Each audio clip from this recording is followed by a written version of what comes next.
தைப்பூச விரதத்தின் போது என்னென்ன மாற்றம் ஏற்படும் தெரியுமா? தைப்பூச விரதத்திற்கு மிகப்பெரிய சக்தி உண்டு. இந்த விரதம் ஆரம்பித்து சில நாட்களில் பெரிய பிரச்சனை அல்லது கஷ்டம் வரலாம். இந்த விரதம் இருக்கணுமா அப்படிங்கிற அளவுக்கு கலக்கங்கள் வரும். இதில் மட்டும் யாரும் கலங்கி விடாதீர்கள். அசைவம் உங்களை தேடி தேடி வரும். அப்படி இருக்கும் நிலையில் எக்காரணத்தை கொண்டும் விரதத்தை கைவிட்டு விடாதீர்கள். முருகர் நிறைய சோதனை நமக்கு தருவார். அதனை எல்லாம் கடந்து வந்து, எனக்கு எது நடந்தாலும் நீ எனக்கு வேண்டும், உன் அருள் எனக்கு வேண்டும் என்று கூறி முழு மனதோடு விரதம் இருக்க வேண்டும். இப்படி இருந்தால் முருகன் உங்களுக்கு துணை நிச்சயம் உங்களுக்கு உண்டு. நீங்க தைப்பூசத்திற்கு 48 நாட்கள் விரதம் இருந்தாலும் சரி, 21 நாட்கள் விரதம் இருந்தாலும் சரி, குழப்பமான மனதுடன் விரதம் இருக்காமல் விரதத்தினை முறையாக கடைபிடியுங்கள்.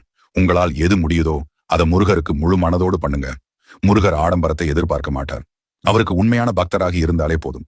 எனக்கு இதுதான் வேண்டும், எனக்கு இதை கொடுத்து விடும் முருகா என்று உங்களின் வேண்டுதலை உறுதியாக முருகனிடம் சொல்லி விரதம் இருங்கள்.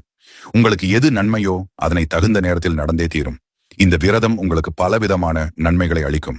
குழந்தை வரம் கிடைக்கும், திருமணம் நடக்கும், குடும்ப ஒற்றுமை கிடைக்கும், சகல பாவங்களும் நீங்கும், பிரிந்த தம்பதி ஒன்று சேர்வார்கள். இதெல்லாம் தாண்டி